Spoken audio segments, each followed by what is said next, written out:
नमस्कार दोस्तों, आइए आज एनर्जी कंजर्वेशन टॉपिक यूनिट 8 के अंतर्गत waste heat recovery and cogeneration के बारे में जानते हैं। अपशिष्ट ऊष्मा पुनः प्राप्ति और सह उत्पादन। तो सबसे पहले ये जानना जरूरी है कि अपशिष्ट ऊष्मा क्या होती है, फिर उसको कैसे हम पुनः प्राप्त कर सकते हैं और कोजेनरेशन क्या टेक्निक्स हैं, है ना। तो थोड़ा सा धैर्य रखिएगा और आराम से सुनिए। थोड़ा सा लंबा टॉपिक है तो एक एक करके हम आगे बढ़ेंगे। पहले जानते हैं अपशिष्ट ऊष्मा क्या होती है। Waste heat is a heat which is generated in a process by way of fuel combustion or chemical reaction and then dumped into the environment, even though it could still be reused for some useful and economic purpose। यानी कि अपशिष्ट ऊष्मा वह ऊष्मा जो कि ईंधन के जलने की क्रिया और रासायनिक प्रतिक्रिया से उत्पन्न होती है। यह वातावरण में एकत्रित हो जाती है जिसका भविष्य में कोई उपयोग नहीं होता, जबकि व्यावसायिक और आर्थिक दृष्टि से इसे पुनः उपयोग में लाया जा सकता है। यानी कि बहुत सारे हमारे जो प्रोसेस चल रहे थे इंडस्ट्री में, उसमें ईंधन जलने के पश्चात जो हमारे फ्लू गैसेस निकलती हैं वो कुछ ऊष्मा लिए रहती हैं, कुछ लेटेंट हीट उसमें रहती है। तो वो सारी हीट जो है इन्वायरमेंट में डायरेक्टली भेज दी जाती है। तो उसमें क्योंकि टेम्परेचर होता है, हीट अंदर लेटेंट हीट के रूप में, गुप्त ऊष्मा के रूप में हीट मौजूद होती है, तो उसको हम पुनः यूज़ कर सकते हैं। तो इसलिए हमारे आर्थिक दृष्टि से और व्यावसायिक दृष्टि से अगर हम उसको पुनः यूज़ कर सकें किसी भी तरीके से और उस ऊष्मा को जो हमारी बाहर निकल रही है उसको किसी और काम में लगा सकें, तो हमारे लिए बहुत बेनिफिशियल हो सकता है, लाभप्रद हो सकता है। तो आइए देखते हैं कि वेस्ट हीट रिकवरी की गणना कैसे की जा सकती है। क्योंकि हमें हीट रिकवरी करनी होती है तो हमें मालूम होना चाहिए कि कितनी वेस्ट हीट रिकवरी होती है। तो एक सिंपल एग्जाम्पल ले रखा है यहाँ पर। फार्मूला है Q is equal to M S delta T. आपने पढ़ रखा होगा, यदि आपने 12th किया हुआ है तो शायद एम एस डेल्टा टी आपने पढ़ रखा है। और यहाँ पर लिखा हुआ formula Q is equal to V into rho into C P into delta T. तो Q क्या है? Heat content in kilo calorie. V is the volume यानी कि flow rate of the substance in the metre cube per hour. Rho is the density of the flue gas in kilogram per metre cube. Cp is the specific heat, विशिष्ट ऊष्मा जो कि flue gas या substance की होती है, kilo calorie प्रति kilogram degree Celsius में मापते हैं। Delta T temperature difference in degree Celsius और Cp is the specific heat of the flue gases. तो specific heat of the flue gases हम कंसीडर कर सकते हैं 0.24 kilo calorie per KG per degree Celsius. तो आइए एक एग्जाम्पल देखते हैं कि heat recovery from heat treatment furnace. ये एक एग्जाम्पल ले रखा है। इन ए heat treatment furnace the exhaust gases are leaving the furnace at 900 degree Celsius at a rate of 2100 metre cube per hour. तो एग्जॉस्ट गैसेज जो निकल रही हैं भट्टी से, वो 900 डिग्री सेल्सियस पर हैं और वो उनका जो निकलने की दर है वो है 2100 मीटर क्यूब प्रति घंटा। तो total heat recoverable at 180 degree Celsius final exhaust has to be calculated. तो अगर हमें 180 डिग्री सेल्सियस पर फाइनल एग्जॉस्ट हमें कैलकुलेट करना है कि कितनी हीट हमारी रिकवर होगी, तो हम इस प्रकार से कैलकुलेट कर सकते हैं। फार्मूला हमारे पास है Q is equal to V rho C P into delta T. तो V इंटू रो हम फ्लू गैसेस का हमें मालूम है। V वॉल्यूम जो है वो 2100 मीटर के ऊपर आवर और डेंसिटी जो फ्लू गैस की 1.19 किलोग्राम पर मीटर क्यूब भी आप फ्लू गैसेस के लिए मान सकते हैं। तो Cp का मान जो है 0.24 kilo calorie per KG per degree Celsius in specific heat of the flue gas. और डेल्टा टी टेम्परेचर डिफरेंस आप देख रहे हैं 900 minus 180 degree Celsius which is equal to 720 degree Celsius. तो 720 डिग्री सेल्सियस तापमान डिफरेंस हो गया। अब हम इस फार्मूले में Q is equal to V rho into C P into delta T वाले फार्मूले में ये वैल्यूज़ रख देंगे। तो V का मान 2100, रो का मान 1.19, सी पी का मान 0.24 और डेल्टा टी का मान 720 रख करके ये वैल्यू निकालते हैं। तो इसकी मान आता है 4,431,827 किलो कैलोरी पर आवर्स। तो ये कैलकुलेशन आप कर सकते हैं इसका। अब इस हीट को कैसे मतलब इतनी हीट तो यहाँ से फ्लू गैसेस से हमें मिल सकती है, तो इसका हम हीट रिकवर कैसे करें। तो नॉर्मल मेथड जो है रिकवर करने का, यहाँ पर्टिकुलर एग्जाम्पल्स के पॉइंट ऑफ व्यू से इसमें हम रिक्यूपरेटर लगा सकते हैं। By installing a recuperator this heat can be recovered to preheat the combustion air. तो प्री हीट आपने बॉयलर में देखा था, बॉयलर एग्जाम्पल में हमने बताया था, और जगहों पर भी हम यूज़ कर सकते हैं। तो हवा को अंदर भेजने से पहले ही थोड़ा उसका टेम्परेचर बढ़ा देते हो तो उसको प्री हीट प्रोसेस बोलते हैं। तो ये प्री हीटिंग में ये हमारी जो हीट रिकवर की हमने, ये काम आ सकती है। How much fuel saving did you get? तो इस एग्जाम्पल में हमने कितना फ्यूल सेविंग प्राप्त किया? The fuel saving would be 33% at the rate 1% fuel reduction for every 22 degree Celsius reduction in the temperature of the flue gas. तो इस condition में हमें 33% तक हमारे फ्यूल सेविंग हो जाती है, जो कि बहुत अच्छी बचत है। तो इसलिए वेस्ट हीट रिकवरी हमें ज़रूर से ज़रूर करना चाहिए। अब देखते हैं कि वेस्ट सोर्स एंड क्वालिटी क्या है उसकी, कैसे हम कहाँ कहाँ से हमें वेस्ट मिल सकता है, क्या क्या उसके स्रोत होंगे, और कैसे उसमें क्या गुण होते हैं, वो उसके बारे में हम जानते हैं। देखिए, सोर्स पहला है heat in flue gases. The higher the temperature the greater the potential value for heat recovery. तो फ्लू गैसेस से हमें हीट मिल सकती है, और जितना ज़्यादा फ्लू गैसेस का टेम्परेचर वहाँ होगा उतना ही ज़्यादा हमें हीट रिकवरी के लिए ऑप्शन मिल जाएगा, और उतनी ज़्यादा हीट रिकवरी हमारी हो सकती है। Heat in the vapour stream, जो हमारी भाप निकलती है, तो उसमें भी हमें हीट रिकवर हो सकती है as above, but when condensed latent heat is also recoverable. तो यहाँ स्ट्रीम, वेपर की स्ट्रीम से हमें लेटेंट हीट भी मिल जाती है, क्योंकि वेपर में लेटेंट हीट भी मौजूद होती है। लेटेंट हीट एक बार को आपको रिमाइंड करवा दूँ क्या होती है। लेटेंट हीट मतलब गुप्त ऊष्मा, जो हमारे टेम्परेचर चेंज किए बिना अवस्था परिवर्तन के लिए जो ऊष्मा की आवश्यकता होती है वो लेटेंट हीट है। मान लीजिए, आप एग्जाम्पल में आपको बता देता हूँ कि जैसे कि आपने पानी को ठंडा किया, और ठंडा करते करते पानी ठंडा हुआ, 0 डिग्री सेल्सियस का पानी आया, फिर 0 डिग्री सेल्सियस की बर्फ़ बनी। तो 0 डिग्री सेल्सियस का पानी से 0 डिग्री सेल्सियस की बर्फ़ बनने में जो एक्स्ट्रा एनर्जी रिलीज़ होती है वो हमारी लेटेंट हीट कहलाती है। तो ये लेटेंट हीट है यहाँ पर। Consecutive and radiant heat lost from exterior of the equipment, जो हमारी equipment connectivity and radiant heat lost from the exterior of the equipment, ये जो हमारे औजार उपकरण लगे हुए हैं वहाँ पर, उनसे कन्वेक्शन के थ्रू और रेडिएशन के थ्रू जो हमारी हीट लॉस हो रहा है उसे भी हम प्राप्त कर सकते हैं, जबकि ये लो ग्रेड की होती है। लो grade if collected may be used for space heating और एयर प्री हीट्स। तो हवा को पुनः गर्म करने में और इस प्रकार के कार्यों में जहाँ पर हमें लो ग्रेड हीटिंग की आवश्यकता है, तो वहाँ हम यूज़ कर सकते हैं इस हीट को भी। नेक्स्ट जो है heat losses in cooling water. तो कूलिंग वाटर में भी हीट लॉस होता है, ये भी लो ग्रेड का है। Useful gains if heat is exchanged with incoming fresh water. तो जो हमारा फ्रेश वाटर आ रहा है उसको अगर हम उसके साथ इसकी हीट एक्सचेंज कर लें, जो हमारा कूलिंग वाटर से बाहर निकल रहा है, तो कुछ हमारा हीट गेन प्री हीटिंग में, या जिसको बोलते हैं इकोनोमाइज़र वगैरह में, ये यूज़ हो सकता है। Heat losses in providing chilled water और in the disposal of chilled water. तो चिल्ड वाटर और disposal of the chilled water, यहाँ से भी हमें हाई ग्रेड और लो ग्रेड हीट मिल सकती है। Heat high grade if it can be utilised to reduce demand for refrigeration, and low grade if refrigeration unit is used as in the form of heat pump.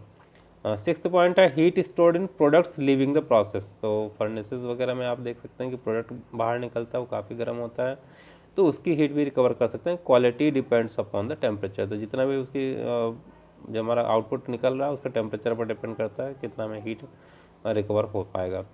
Heat in gaseous and liquid effluents leaving process. तो ये भी है, process में हमें जब हमारे पास gases से liquid जो बाहर निकल रहे हैं हमारे, वहाँ से भी हम हीट गेन कर सकते हैं, लेकिन ये poor if heavily contaminated and दस रिक्वायरिंग अलाउ हीट एक्सचेंजर। तो ये भी बहुत अच्छा नहीं है, लेकिन फिर भी हमें यहाँ पर हीट रिकवर का ऑप्शन मिलता है। तो वेस्ट हीट रिकवरी से हमें क्या क्या फ़ायदे हैं यहाँ पर जान लेते हैं। डायरेक्ट बेनिफिट्स हैं हमारे पास। Recovery of waste heat has a direct effect on the efficiency of the process. This is reflected by reduction in the utility consumption and cost and process cost. ये प्रत्यक्ष लाभ हमें मिलता है कि अगर हम वेस्ट हीट रिकवरी कर लेते हैं तो हमारे प्रोसेस की एफिशिएंसी बढ़ जाती है। और ये हमें पता कैसे चलता है? This is reflected by reduction in the utility consumption and cost and process cost. तो हमारा जो हम उसके प्रोसेसिंग में हम एनर्जी खर्च कर रहे हैं तो वो हमारी कॉस्ट घट जाती है अगर हम वेस्ट हीट रिकवरी करके उसको यूटिलाइज कर लेते हैं। तो इनडायरेक्ट रूप में हमें बेनिफिट भी मिलते हैं, जैसे कि reduction in pollution, reduction in equipment sizes, reduction in auxiliary energy consumptions. तो आइए थोड़ा सा इसका डिटेल देख लेते हैं। रिडक्शन इन पॉल्यूशन हम कैसे जान सकते हैं? देखिए अप्रत्यक्ष लाभ में a number of toxic combustible waste such as carbon monoxide gas, sour gas, carbon black off gases, oil sludge, acrylonitrile and other plastic chemicals, ये हमारे एटमॉस्फेयर में रिलीज होते हैं। तो अगर हम इनको पहले से ही बर्न कर लें, when if burnt in the incinerators serves dual purpose। क्या क्या अगर हम इनको पहले से ही गर्म कर लेते हैं तो ये हमारे दो पर्पज सॉल्व करता है। Recovers heat and reduces the environmental pollution levels. एक तो हमारे हीट रिकवर हो जाती है और दूसरा इन्वायरमेंट पोल्यूशन को भी कम कर देता है। तो इंसिनरेटर्स यहाँ पर एक डायग्राम में आप देख रहे हैं। इंसिनरेटर्स क्या होता है? वेस्ट हीट रिकवरी को हम पहले से ही हाई टेम्परेचर पर जला देते हैं। तो ये देखिए चित्र में आप देख सकते हैं इंसिनरेटर्स। तो इन जला देते हैं, ये जो है इफ्लुएंट्स जल करके फिर हमारे यहाँ पर जो वेस्ट गैस है वो पाइप से बाहर निकलती है। इसको हम अपने डिफरेंट यूटिलाइजेशन में यूज़ कर सकते हैं। इनडायरेक्ट बेनिफिट्स का सेकंड पॉइंट है reduction in equipment sizes. Waste heat recovery से हमारे इक्विपमेंट साइजेस में भी फ़र्क पड़ जाता है, हमें कम साइज़ के इक्विपमेंट्स यूज़ करने पड़ते हैं। देखिए क्या इसका साइकिल है ये जानते हैं। यदि अपशिष्ट ऊष्मा को पुनः प्राप्त की जाती है तो फ्यूल कंजम्पशन घट जाता है, fuel consumption reduces, flue gas production decreases. Flue gas जो बाहर निकल रही हैं उनका भी आउटपुट की क्वांटिटी कम हो जाती है। Flue gas handling equipment size reduces. Flue gas को हैंडल करने वाले जो इक्विपमेंट्स हम लगाते हैं, फैंस, स्टैक, डक्ट्स, बर्नर, इनका साइज़ भी हमारा घट जाता है। तो ओवरऑल इक्विपमेंट का साइज़ हमारा घट जाता है। तो इसलिए हमें एक इनडायरेक्ट बेनिफिट मिल जाता है।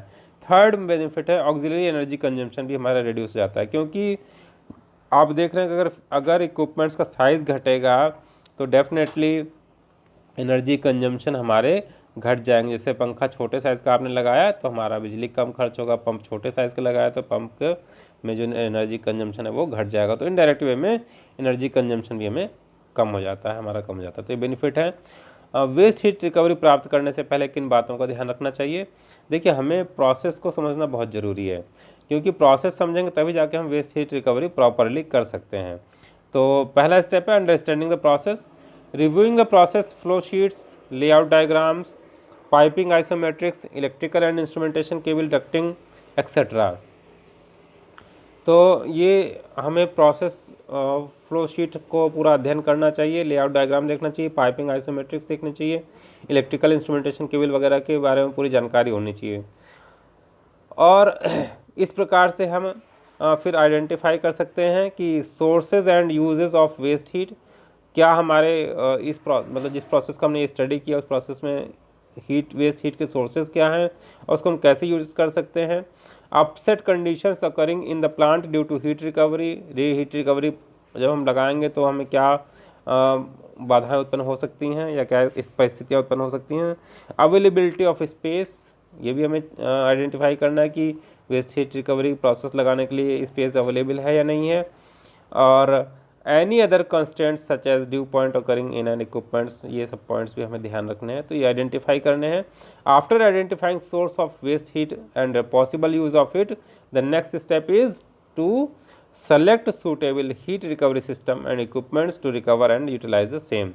तो पहला हमने जो एग्जाम्पल देखा था, न्यूमेरिकल एग्जाम्पल, उसमें देखा था कि रिक्यूपरेटर्स हमने यूज़ किया था। अब ये डिपेंड करता है प्रोसेस हम किस टाइप का यूज़ करें। तो प्रोसेस के अकॉर्डिंग ही हमें ये देखना पड़ेगा कि कौन सा waste heat recovery system select करना चाहिए और कौन से इक्विपमेंट करना चाहिए, साथ में उसका कैसे यूटिलाइज कर सकते हैं वो भी हमें जानना ज़रूरी है। इसके साथ साथ फाइनेंशियल एस्पेक्ट भी हमें देखने बहुत ज़रूरी हैं। तो हमने भी पीछे देखा था कि सुटेबल हीट रिकवरी सिस्टम आपने देखा, इक्विपमेंट्स जो हैं रिकवरी के वो और उनका यूटिलाइजेशन कैसे करना है वो देखा। अब हमें economic evaluation of the waste heat recovery system भी अब चेक करना है। It is necessary to evaluate the selected waste heat recovery system on the basis of financial analysis such as investment, कितना हमारा खर्चा आएगा ये हमें जानना जरूरी। भाई आप वेस्ट हीट रिकवरी का सिस्टम लगाने जा रहे हैं तो वहाँ पर हमें खर्चा कितना लगेगा, इन्वेस्ट कितना करना पड़ेगा, जानना जरूरी है। डेप्रिशिएशन कितना होगा, मतलब कितने टाइम में डेप्रिशिएट हो जाएगी चीज़ें, उनकी वैल्यू घट जाती है जो। पे बैक पीरियड, कितने टाइम में पीरियड में हमें लाभ मिलना शुरू हो जाएगा। मान लीजिए आपने वेस्ट हीट हमारे जो निकल रहे हो 380, एक एग्जांपल मैं छोटा मोटा सा ले लेता हूँ कि मान लीजिए 380 लाख रुपए की आपकी वेस्ट हीट रिकवरी वेस्ट हो रहा है हीट, और आपका जो वेस्ट हीट रिकवरी का सिस्टम आपने लगाया उसमें 180 लाख रुपए आपको मिल रहा है किसी पर्टिकुलर टाइम ड्यूरेशन में। तो एक टाइम ड्यूरेशन में इतना, तो कितने टाइम साइकिल में आप उस को रिकवर कर सकते हैं, ये हमें पे बैक पीरियड कैलकुलेट करना ज़रूरी होता है। रेट ऑफ रिटर्न, और किस गति से हमें रेट ऑफ रिटर्न, मतलब किस गति से रिटर्न मिलेगा, कितनी फास्टर मिलेगा, तो ये हमें जानना ज़रूरी है। आइए अब जानते हैं कुछ waste heat recovery commercial devices के बारे में। करीब यहाँ पर कुछ एक डिवाइसेस ली गई हैं जिसके बारे में इंट्रोडक्शन दिया गया है, तो जल्दी से इसको स्कैन कर लेते हैं।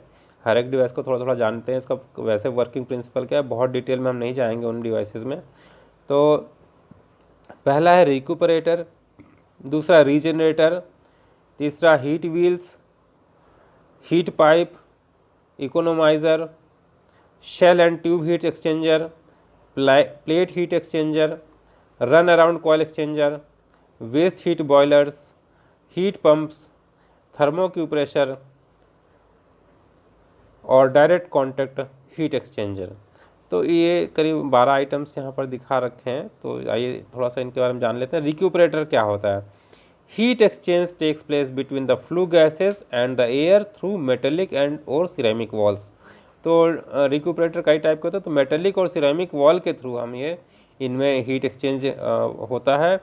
तो यहाँ पर आप डायग्राम देख रहे हैं, इसमें ये जो इनलेट एयर फ्रॉम एटमॉस्फेयर दिखा रखा है और फिर आउटलेट दिखा रखा है प्री हीटेड, बीच में ट्यूब्स लगी हुई हैं, एग्जॉस्ट गैस फ्रॉम प्रोसेस इनमें जा रहा है। तो ये जो है प्री हीटिंग में फ्लू गैसेस में between flu gases and air ये हीट एक्सचेंज होता है। तो जो भी फ्लू गैसेस आती है इसमें पास होती हैं और वो एयर जो हमारी प्री हीट हो जाती है using the heat exchange through metallic plate और सिरेमिक वॉल्स। तो सिरेमिक वॉल, ये डिफरेंट टाइप के रिक्यूपरेटर्स होते हैं, मेटेलिक प्लेट वाले भी होते हैं, सिरेमिक वॉल्स वाले भी होते हैं।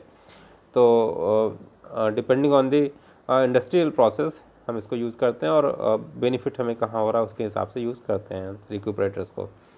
नेक्स्ट देखते हैं रीजनरेटर्स। इसके अंदर विद्यमान ठोस तापीय संग्रहण वस्तुओं के व्यर्थ गैसों को सोख लिया जाता है।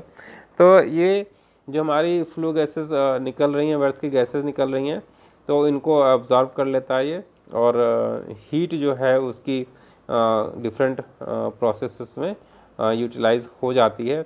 मेनली ये ग्लास और स्टील इंडस्ट्री में यूज़ किया जाता है। थर्ड है हीट व्हील। हीट व्हील यहाँ पर आप देख रहे हैं, it is a sizeable porous disc fabricated with material having fairly high heat capacity which rotates between two side by side ducts, one cold duct and other hot duct। तो ये क्या है, बेसिकली एक व्हील होता है, porous disc करीब समझिए। ये फैब्रिकेटेड, ये किस टाइप से बना होता है? Fabricated with the material having a fairly high heat capacity. तो ये हाई हीट कैपेसिटी वाले मटेरियल से बनाया जाता है। तो ये फैन का डायग्राम आप यहाँ पर देख रहे हैं, और इधर ये देख रहे हैं दो डक्ट बनी हुई हैं, ठीक है। एक कोल्ड डक्ट ऊपर वाली, कोल्ड आउटसाइड एयर यहाँ अंदर जा रही है, और दूसरी जो है वार्म एग्जॉस्ट एयर, ये नीचे डक्ट दिख रही है आपको।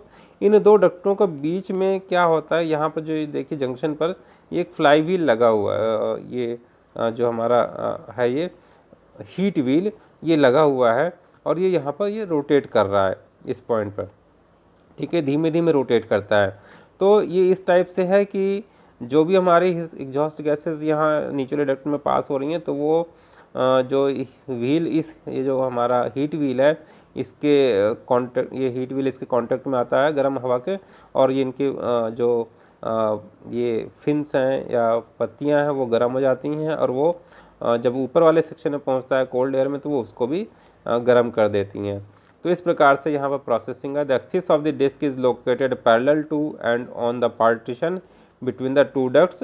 As the disk slowly rotates, sensible heat, moisture that contains latent heat is transferred to the disk by the hot air, and as the disk rotates from the disk to the cold air. तो इस प्रकार से इसमें heat exchange हो जाता है। तो ये हीट व्हील है। नेक्स्ट है हीट पाइप।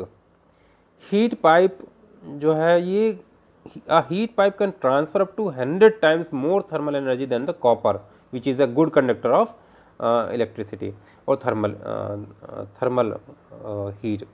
तो कॉपर एक ऐसा है जो कि बहुत ज़्यादा कंडक्टिव मटेरियल है, लेकिन हीट पाइप एक ऐसा व्यवस्था है जो कि कॉपर से भी 100 गुना ज़्यादा तेज़ी से हीट ट्रांसफ़र कर सकती है। तो आप समझ सकते हैं इसका कितना इंपॉर्टेंट है ये। Heat pipe comprises of 3 elements. इसमें मुख्य 3 भाग होते हैं। एक सील्ड कंटेनर, पूरा वैक्यूम सील्ड होता है। एक कैपिलरी विक स्ट्रक्चर, एक कैपिलरी टाइप की विक स्ट्रक्चर, जैसे मोमबत्ती आप समझ लीजिए, उसमें बीच में धागा डाल रखा है, ऐसा कुछ सिस्टम। और एक वर्किंग फ्लूइड, और एक फ्लूइड जो कि उसके अंदर फ्लो करता है। तो ये एक हीट पाइप बनाया जाता है। ये आप यहाँ स्ट्रक्चर देख रहे हैं, चित्र में बना हुआ है। The capillary wick structure is integrally fabricated into the interior surface of the container tube and sealed under vacuum. तो यहाँ पर आप देख रहे हैं ये जो लिक्विड, ये जो हीट पाइप आपको दिख रहा है, इसमें लिक्विड वाला पोर्शन यहाँ जाली जाली दिख रखी है, बीच में वेपर दिखाई दे रहा है आपको। तो लिक्विड वाले पोर्शन में ये जो यहाँ पर लिखा हुआ है, the capillary wick structure is integrally fabricated into the interior surface of the container tube and sealed under vacuum. तो ये जो है इस टाइप से सील्ड किया जाता है, पूरा वैक्यूम बनाया जाता है इसको, ताकि ये लिक्विड जो है वो आराम से अंदर फ्लो कर सके। अब इसकी प्रोसेसिंग हम समझते हैं। देखिए, एक साइड यहाँ पर हीट इन आ रहा है यहाँ पर, ठीक है, और दूसरे साइड में यहाँ पर हीट आउट हो रहा है, ठीक। अब ये प्रोसेसिंग कैसे हो, और बीच में जो है यहाँ जो जाली जाली दिख रही है, यहाँ से लिक्विड जो है कंडेंस होकर के फ्लो करता है। तो जब जहाँ से हीट इन होता है तो हीट इवेपोरेट्स वर्किंग फ्लूइड। तो यहाँ पर क्या होता है, जो भी हीट आ रही है, एक एंड पर जो हीट आ रही है, वो जो हमारा फ्लूइड इसके अंदर बह रहा होता है, फ्लूइड मतलब देखो, फ्लूइड का मतलब पानी भी हो सकता है और गैस भी हो सकती है। फ्लूइड दोनों के लिए यूज़ हो जाता है वर्ड। तो ये हमारा जो भी लिक्विड हम यूज़ कर रहे हैं, तो वो इवेपोरेट होता है। इवेपोरेट होकर के उसकी वेपर्स जो हैं वो दूसरी साइड में जाती हैं, और दूसरी साइड में हीट यहाँ से बाहर निकल जाती है, और जो हमारा वेपर्स थी वो कंडेंस हो जाती हैं वापस। कंडेंस होकर के फिर वो एक जैसे कैपिलरी प्रोसेस चलता है, वैसे ही ये जो कंडेंस्ड लिक्विड है, ये पुनः कैपिलरी एक्शन के द्वारा दूसरी साइड में जहाँ पर हीट इन हो रही है, उस साइड में फ्लो होकर के आ जाता है। तो ये स्ट्रक्चर इसकी चलती है, ये प्रोसेसिंग चलती है। यहाँ पर एक एग्जाम्पल दिखा रखा है, वो बड़ा सा डायग्राम दिखा रखा है। देखिए यहाँ पर पहले कंडेंसर है ऊपर वाले पार्ट में।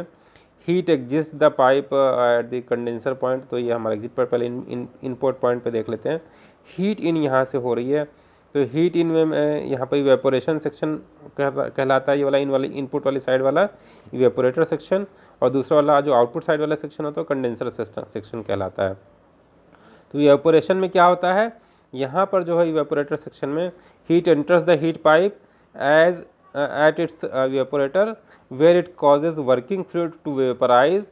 The vaporised fluid creates a pressure gradient which forces the vapour towards the condenser. तो एक ये प्रेशर ग्रेडियंट क्रिएट हो जाता है, और वो कंडेंसर वाली साइड में जहाँ पर ब्लू कलर की पट्टियाँ आपको दिखाई दे रही हैं, वहाँ उधर के ऊपर की साइड में फ्लो होना शुरू हो जाता है, ठीक है। तो ये प्रोसेस होता है उधर, वहाँ पर हीट आउट का सिस्टम लगा होता है, कंडेंसर एक तरीके से लगा होता है। Heat exist the heat pipe at the condenser where the working fluid condenses and releases its latent heat of vaporization.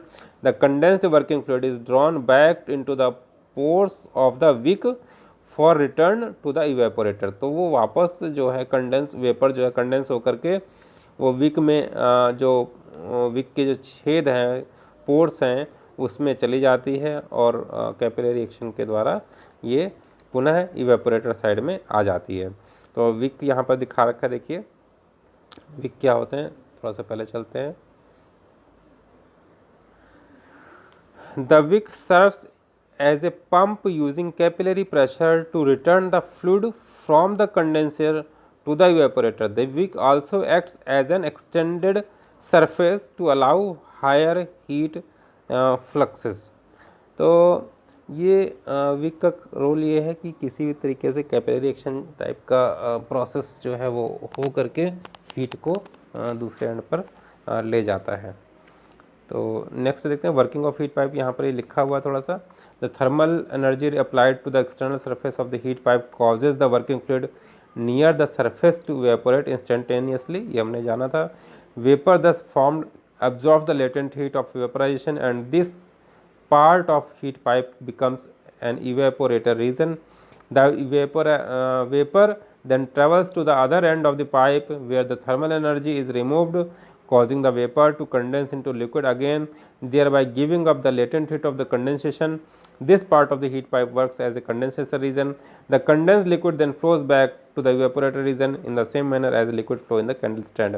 तो जो जैसे कि मोमबत्ती में से आप देख रहे हैं मोमबत्ती जलती है और वहाँ पर उसके अंदर जो लिक्विड गर्म हो करके ऊपर जाता रहता है, तो ये प्रोसेस आप एक समझ सकते हैं। ये एक एग्जाम्पल दे रखा है यहाँ पर, CPU में हीट पाइप यूज़ किया गया है। देखिए यहाँ पर कई बार होता है कि डायरेक्ट फैन लगा दिया जाता है, लेकिन यहाँ पर देखिए आप चित्र में देख रहे हैं कि CPU के ऊपर एक गोल्डन कलर का हीट पाइप लगा हुआ है। तो हीट पाइप जो CPU की हीट लेता है, वो ये जो इवेपोरेशन सेक्शन हो गया, जो CPU वाला पार्ट हो गया, हीट पाइप का इवेपोरेटर सेक्शन, और इधर फैन वाली साइड जो है कंडेंसेशन सेक्शन या हीट सिंक सेक्शन हो गया, जो कि कूलिंग सेक्शन है। तो यहाँ से हीट आउट कर दी जाती है। तो आप एक एग्जाम्पल द्वारा इसको समझ सकते हैं। नेक्स्ट है इकोनोमाइज़र। इकोनोमाइज़र हमारे वाटर को बॉयलर के अंदर pre feed boiler feeding water को प्री हीट करने के लिए काम आती है। तो the boiler system utilises the flue gas heat for pre heating the boiler feed water. तो ये हमने जान भी रखा था। देखिए यहाँ पर फीड वाटर इन होता है और फीड वाटर आउट होता है। फ्लू गैसेस जो हैं वो नीचे से आ रही हैं और ऊपर से होकर के पास हो जा रही हैं। तो वो ये जो हमारे पास अंदर गिल ये जो ट्यूब लगी हुई है, इस ट्यूब के थ्रू पानी जा रहा है, और पानी जो है जब फ्लू गैसेस के संपर्क में आता है, गर्म फ्लू गैसेस के संपर्क में आता है, तो हीट एक्सचेंज हो जाती है उसमें, और ये थोड़ा सा पानी प्री हीट हो जाता है, पहले से ही गर्म हो जाता है। तो बॉयलर में पहुंचने से पहले थोड़ा सा गर्म पानी मिल जाता है। तो इकोनोमाइज़र का ये बॉयलर में हमने यूज़ पढ़ रखा था, बॉयलर वाला सेक्शन आप दोबारा देख सकते हैं। नेक्स्ट है shell and tube heat exchanger. ये भी अगेन एक टाइप का बॉयलर ही है, heat exchanger, sorry. When the medium containing waste heat is liquid or vapor which heats another liquid, then the shell and tube heat exchanger must be used, since both paths must be sealed to contain the pressure of their respective fluid. यानी कि जब हमारे दोनों ही जिसमें heat transfer होनी है और जो हीट देने वाला है दोनों ही लिक्विड या वेपर टाइप के हैं, तो हम ये shell and heat tube type का एक्सचेंजर यूज़ करते हैं। तो इसमें खास बात क्या है, the shell is inherently weaker than the tubes so that the high pressure fluid is circulated in the tube while the low pressure fluid flows through the shell. तो ये शेल जो है बाहरी आवरण आप देख रहे हैं, बाहरी वाला सेक्शन शेल हो गया, और अंदर वाला जो ये बनी हुई है वो ट्यूब्स हैं। तो ट्यूब्स में जो है वो normally high pressure fluid circulate करवाया जाता है और लो प्रेशर फ्लूइड को हम शेल में रखते हैं। तो इस प्रकार से शेल ये जो है दोनों फ्लूइड आपस में हीट एक्सचेंज कर लेते हैं शेल एंड ट्यूब एक्सचेंजर द्वारा। नेक्स्ट है प्लेट हीट एक्सचेंजर। तो प्लेट हीट एक्सचेंजर भी बहुत वाइडली यूज होता है। तो इसको कहाँ यूज़ करते हैं, the cost of heat exchanger surface is major cost factor when the temperature difference are not too large. जब हमारा तापमान का डिफरेंस जो है जिसमें हीट जानी और जिससे हीट ली जानी उनका डिफरेंस बहुत ज़्यादा नहीं है, तो हमें प्लेट हीट टाइप के एक्सचेंजर को यूज़ करना पड़ता है, क्योंकि वहाँ पर हीट एक्सचेंज की कॉस्ट बढ़ सकती है। तो प्लेट टाइप हीट एक्सचेंजर हमारा ये पर्पस सॉल्व करते हैं। ये इसमें consist of a series of separate parallel plates forming thin flow pass.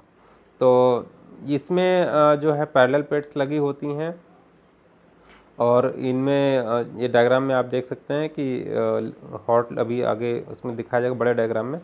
तो यहाँ पर पहले इसको देख लेते हैं। Each plate is separated from the next by the gaskets and the hot steam passes in parallel through alternative plates whilst the liquid to be heated passes in parallel between the hot plates. तो होता क्या है, इसमें plates लगी होती हैं, तो alternative plate में हॉट फ्लूइड और बीच बीच में जो प्लेटें उनमें कोल्ड फ्लूइड जिसमें हमें हीट ट्रांसफ़र करनी है वो बिल्कुल पास पास लगी होती हैं। ठीक है, इसका एप्लीकेशन का मिल्क और फूड इंडस्ट्री में हीट एक्सचेंजेस में किया जाता है। देखिए बड़ा डायग्राम बना रखा है, तो ये गैसकेटेड प्लेट हीट एक्सचेंजर दिखा रखा है।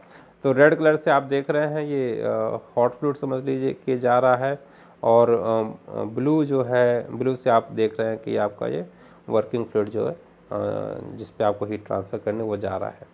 तो ये एक साइड से ये आपका नीचे में आप एरो देख सकते हैं, और इसमें ये जो यहाँ पर देख सकते हैं आप, ये रेड वाला जो है ऊपर से नीचे पूरा होते हुए आ जा रहा है, और ब्लू वाला जो है ये पूरी ये पाइपलाइन एक जुड़ी होती है, और ये ब्लू वाले जो अल्टरनेटिव लगे हुए हैं इसी प्रकार से, और ये ऊपर फ्लूइड निकल रहा है। तो ये प्लेटें जो है नज़दीक नज़दीक लगी होती हैं और ये हीट एक्सचेंज आराम से कर देती हैं। Run around coil heat exchanger, तो रन अराउंड कॉइल एक्सचेंजर कैसा होता है?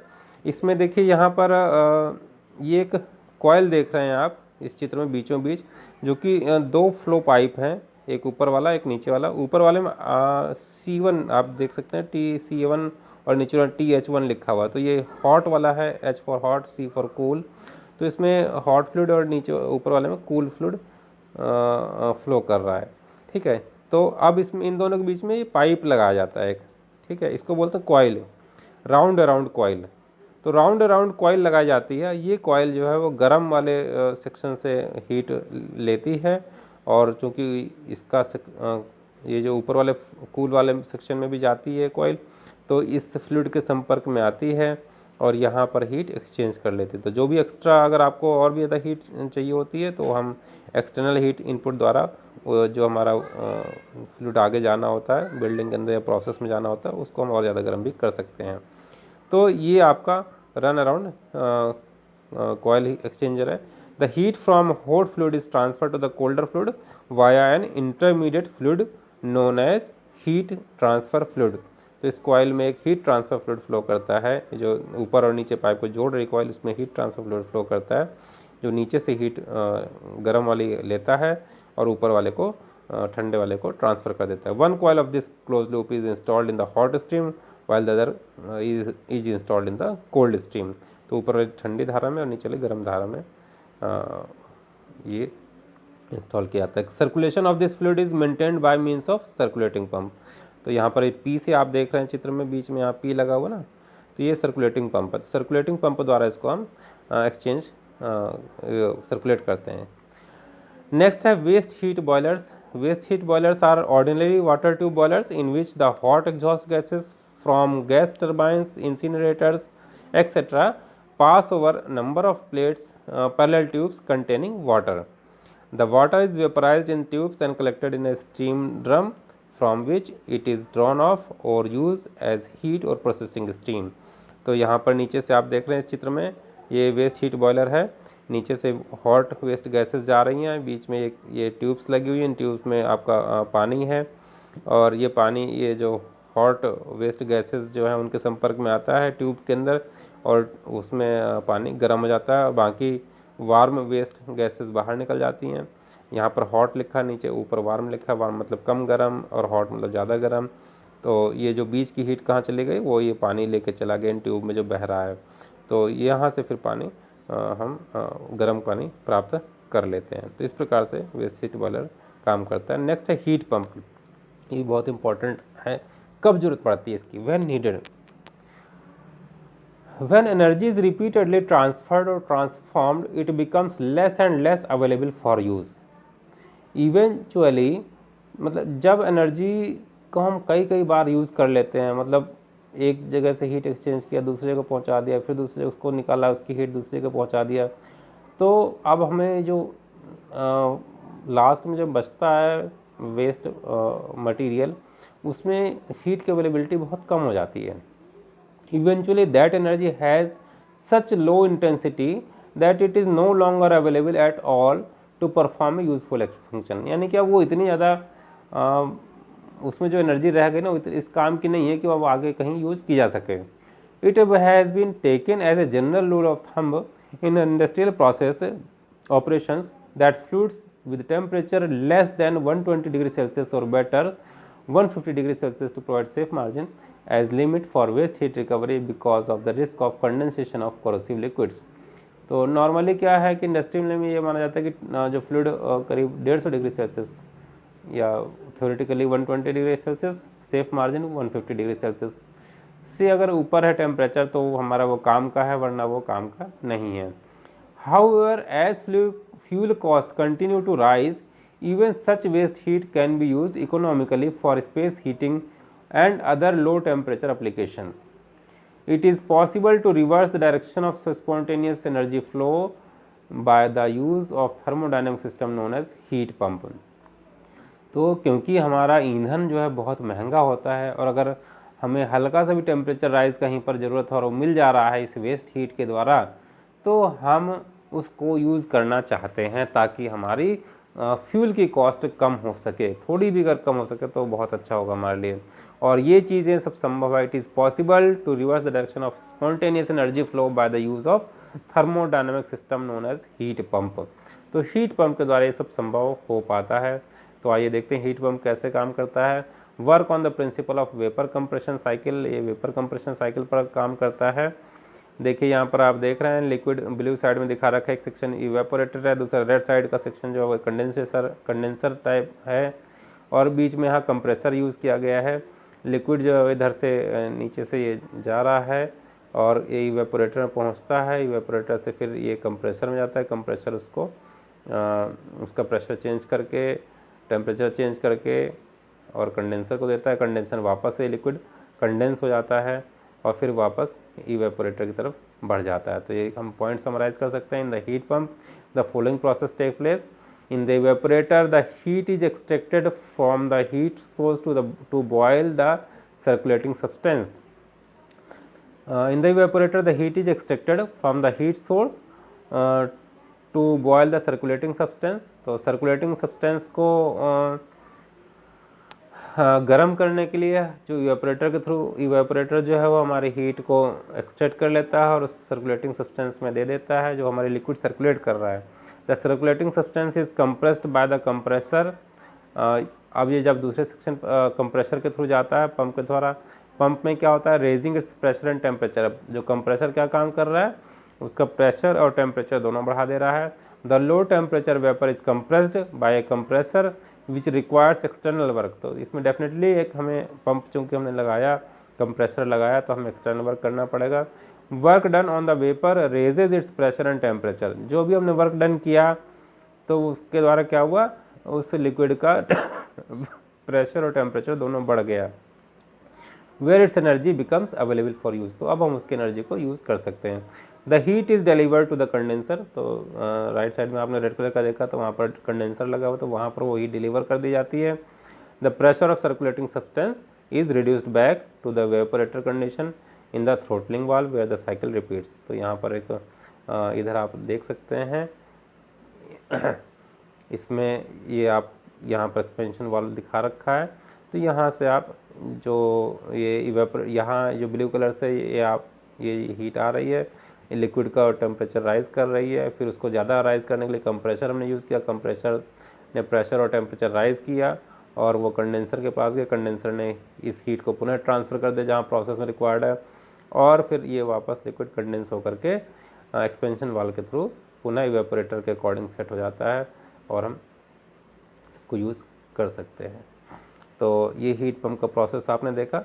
देखिए एक एग्जाम्पल दिखा रखा है benefits of air source heat pump. तो एयर सोर्स हीट पंप है. Outdoor coil refrigerating absorbs heat from the air. Compressor increases temperature and pressure of the refrigerant. Refrigerant releases heat to air and returns to the liquid state and this cycle continues. तो ये एक cycle बन जाती है. Next है thermo compressor working. Thermo compressor कैसा होता है, क्या काम करता है, आप देख सकते हैं. Thermo compressor is a simple equipment with nozzle where HP steam is accelerated into high velocity fluid. तो हाई प्रेशर स्टीम जो है वो हाई वेलोसिटी में एक्सलेट करवाई जाती है. This entrains the LP steam by momentum transfer and then recompresses in a divergent venturi. तो देखिए यहाँ पर ये मोटिव स्टीम हाई प्रेशर आप देख सकते हैं, और सक्शन स्टीम लो प्रेशर। तो लो प्रेशर स्टीम जो आ रही है उसको यहाँ पर motive steam high pressure steam के संपर्क में लाया जाता है, और इसको नोजल के through steam is accelerated into the high velocity fluid, और दूसरे सेक्शन में डिस्चार्ज साइड में स्टीम मीडियम प्रेशर में कन्वर्ट होकर के हमारे यूज़फुल स्टीम के काम आ सकती है। तो यहाँ पर लिखो इन मैनी कहाँ कहाँ एप्लीकेशन हम यूज़ कर सकते हैं। In many cases very low pressure steam are reused as water after condensation for lack of any better option of reuse. In many cases, it becomes feasible to compress this low pressure steam by very high pressure steam and reuse as a medium pressure steam. तो पिछले example में आपने देखा था कि जो हमारे लो pressure steam थे उसको वेरी हाई प्रेशर स्टीम के साथ हम मिक्स कर रहे थे, और उसको हम मीडियम प्रेशर के रूप में फिर यूज़ कर रहे थे। The major energy in the steam is in its latent heat value, and thus thermocompressing would give a large improvement in waste heat recovery. तो क्योंकि हमारा लेटेंट हीट हमें मिल जा रही है, तो उसी हीट को प्राप्त करने के लिए हमने इसमें थर्मोकम्प्रेसिंग प्रोसेस यूज़ किया, जिससे कि हमें वेस्ट हीट रिकवरी बहुत सुधार हो जाता है। It is typically used in evaporators where the boiling steam is recompressed and used as a heating steam. तो इसका एप्लीकेशन नॉर्मली कहाँ यूज़ होती है, इवेपोरेटर्स में यूज़ करते हैं। नेक्स्ट है डायरेक्ट कॉन्टैक्ट हीट एक्सचेंजर। तो आप ये डायग्राम में देख रहे हैं, यहाँ पर लो प्रेशर वाटर आ रहा है, और एक तरफ से कोल्ड वाटर इन हो, ये एक टाइप का हीट एक्सचेंजर है। बीच में जो आप देख रहे हैं ये प्लेटें लगी हुई हैं, यहाँ पर आप प्लेटें देख रहे हैं बीच में। तो कोल्ड वाटर आ रहा है, इधर से फ्लू गैसेस जो है जो वो अंटर कर रही हैं और ऊपर से बाहर निकल जा रही हैं। तो बीच में ये जो प्लेटों को है गर्म कर दे रही हैं, और ठंडा पानी जो है इन प्लेटों के संपर्क में आता है, और वो प्लेटों से जो गर्म होकर के हॉट वाटर नीचे बाहर निकल जाता है। तो डायरेक्ट कॉन्टैक्ट हीट एक्सचेंजर यहाँ पर दिखा रखा है। अब नेक्स्ट बात करते हैं कोजेनरेशन की। सह उत्पादन क्या होता है? ये एक ऊर्जा दक्ष प्रौद्योगिकी है। यह ऊर्जा के प्राथमिक उपयोग को घटाता है। ऊर्जा को दो भागों में विभाजित कर सकते हैं, ऊष्मा और विद्युत में, इसलिए इसको CHP या कंबाइंड हीट एंड पावर भी कहते हैं। उदाहरण अल्टरनेटर, मोटर, पंप्स और फैन इसके उदाहरण हैं। तो कोजेनरेशन में बेसिकली हम हीट और इलेक्ट्रिसिटी दोनों का मिक्सचर यूज़ करते हैं। तो यहाँ पर एक एग्जाम्पल दिखा रखा है, देखिए गैस टरबाइन। गैस टरबाइन में गैस का उपयोग विद्युत ऊर्जा के उत्पादन में होता है। शेष बची हुई ऊष्मा का उपयोग वेस्ट हीट रिकवरी हेतु बॉयलर में भाप उत्पन्न करने के लिए किया जाता है। उत्पन्न भाप का पुनः उपयोग निर्माण प्रक्रियाओं में होता है। तो ये जो भाप उत्पन्न होता है उसका फिर पुनः उपयोग निर्माण प्रक्रियाओं में होता है। तो ये देखिए यहाँ पर गैस टरबाइन लगी है, फ्यूल सेंटर हो रहा है, और गैस टरबाइन का उपयोग विद्युत ऊर्जा में भी कर रहे हैं, और जो हमारी एग्जॉस्ट गैसेज हैं वो हॉट एग्जॉस्ट गैसेज उसको हीट रिकवरी यूनिट में भेज जाता है, और वहाँ से स्टीम एंड हॉट वाटर जो बाहर निकलता है हीटिंग एंड कूलिंग जो भी प्रोसेस में डाल दिया जाता है। और इलेक्ट्रिसिटी का जो यूज़ है हम अपने कैंपस बिल्डिंग या जहाँ भी है वहाँ हम कर सकते हैं। तो इसमें क्या है, गैस का उपयोग जो है विद्युत ऊर्जा उत्पादन में तो किया ही किया, और जो गैस की बची हुई जो फ्लू गैसेज हैं उसको हम फिर वेस्ट हीट रिकवरी के थ्रू पुनः प्रोसेस में डाल देते हैं। तो इसमें एक कंबाइंड सिस्टम लगा हुआ है एक तरीके से। एक तरफ ये गर्म जो हमारा प्रोसेसिंग यूनिट का पार्ट है वो लगा हुआ है, दूसरा इलेक्ट्रिसिटी जनरेटर का पार्ट है। तो एक तरफ हीटिंग यूनिट है चल रही है, एक तरफ इलेक्ट्रिसिटी यूनिट चल रही है। तो इसलिए इसको बोलते हैं कोजेनरेशन, हीट एंड पावर का कोजेनरेशन। तो कोजेनरेशन से एक मोटे तौर पर लाभ क्या हुआ, लो कैपिटल कॉस्ट। लो कैपिटल कॉस्ट कैसे कि हमें हीटिंग और इलेक्ट्रिसिटी जनरेशन दोनों की ही हमें एक ही जगह पर इंस्टॉल कर सकते हैं। तो एक ही जगह पर इंस्टॉल करने पर डेफिनेटली कॉस्ट तो वो कम हो जाएगी, ट्रांसपोर्टेशन कॉस्ट, इक्विपमेंट कॉस्ट भी कम हो जाएगी। फ्यूल इकोनॉमी, कम से कम ईंधन में हमारा काम बन जाएगा। लो गेस्टेशन पीरियड, जो प्रोसेस है, प्रक्रिया है, वो भी कम हो जाएगी, उसका समय घट जाता है। सेविंग्स फ्रॉम पावर कट्स और इंटरप्शन, जो हमारा विद्युत में बीच बीच में पावर कट मिला करता है उससे भी हमारी बचत हो सकती है इसके द्वारा। तो सह उत्पादन के लाभ और हानि हम यहाँ पर देख सकते हैं, एक समराइज कर रखा है। भाप प्रणाली, देखिए यहाँ पर है, भाप प्रणाली में क्या है, ईंधन में लचीलापन अधिक होता है। हानि क्या है इसके, इस प्रणाली में प्रदूषण अधिक होता है, इससे इसमें उच्च पूंजी निवेश होता है तथा यह प्रणाली केवल लगातार ऊर्जा मांग में प्रयुक्त होती है। गैस टरबाइन प्रणाली की अगर बात करें तो इसे चालू करने में कम समय लगता है, इसके कारण यह रुक रुक करके होने वाले परिचालन में उचित होती है। इसका संयंत्रण साधारण होता है, इसमें कम पूंजी निवेश व कम सिविल निर्माण होता है, इसमें ईंधन की अच्छी दक्षता प्राप्त होती है। और नुकसान क्या है गैस टरबाइन प्रणाली के, गैस टरबाइन प्रणाली में भाप टरबाइन की तुलना में अधिक अनुरक्षा मतलब मेंटेनेंस की आवश्यकता होती है। इसकी उपयोगिता सीमित होती है क्योंकि इसमें निम्न स्तर का ईंधन उपयोग होता है। मिश्रित चक्र प्रणाली, इसमें उच्च दक्षता, निम्न पूंजी निवेश, कम प्रक्रिया अवधि, एकदम चालू व बंद होने के गुण होते हैं। जबकि इससे मिश्रित चक्र प्रणाली में नुकसान क्या है, इसमें अधिक रख रखाव की आवश्यकता होती है, इसमें ईंधन की गुणवत्ता भी कम होती है जिसके कारण इसका उपयोग भी सीमित होता है। प्रत्यागामी इंजन प्रणाली, इसमें प्रदूषण सबसे कम होता है, इसमें विद्युत और तापीय उत्पादन क्षमता का अनुपात उच्च दक्षता उच्च होता है, इसमें निर्माण की आवश्यकता कम होती है। और प्रत्यागामी इंजन प्रणाली के नुकसान क्या क्या हैं, इन अन्य प्रणालियों की अपेक्षा इस प्रणाली में उत्पादन लागत अधिक होती है, इसमें मेंटेनेंस की अधिक आवश्यकता होती है और निम्न ताप पर भाप उत्पन्न होती है। तो ये हमें कुछ लाभ और हानि थे। इसके सह उत्पादन का उपयोग कहाँ हम कर सकते हैं, तो थोड़ा सा इसका ब्रीफिंग देख लेते हैं। इसका उपयोग ऊर्जा गहन उद्योगों जैसे खाद्य मतलब फर्टिलाइजर, पल्प और पेपर, चीनी, खाद्य संसाधन, फूड प्रोसेसिंग, औषधि, रिफाइनरी, टेक्सटाइल, स्टील, सीमेंट, कांच आदि उद्योगों में होता है। और कोजेनरेशन का उपयोग ऊर्जा गहन भवनों में होता है जैसे अस्पतालों, होटल, व्यावसायिक भवनों, संस्थागत भवनों आदि में। कोजेनरेशन का उपयोग हम कहाँ कर सकते हैं, जहाँ ग्रिड विद्युत ऊर्जा की लागत अधिक होती है या ग्रिड पहुँच से बाहर हो वहाँ सह उत्पादन प्रणाली का उपयोग कर सकते हैं। जहाँ विश्वसनीय प्रणाली की आवश्यकता है वहाँ इस प्रणाली का उपयोग किया जा सकता है। जहाँ विद्युत और ऊष्मा ऊर्जा के भार का ढांचा स्टेबल हो वहाँ भी इस प्रणाली का उपयोग कर सकते हैं। जहाँ जीवाश्म ईंधनों की बचत की में संभावना हो और जीवाश्म ईंधनों की कमी हो गई हो वहाँ इस प्रणाली का उपयोग करना चाहिए। जहाँ लगातार और लंबे परिचालन घंटों की आवश्यकता होती है वहाँ भी उस प्रणाली का उपयोग कर सकते हैं। तो इस प्रकार से इस यूनिट में हमने देखा कि किस प्रकार से वेस्ट हीट रिकवरी कर सकते हैं और को जनरेशन किस टाइप से कर सकते हैं। आप रेफरेंसेस के लिए इस वेबसाइट पर जा सकते हैं। कोई भी दिक्कत हो तो इसको ज़रूर शेयर करिए, कमेंट करिए और मुझे बताइए। Thank you.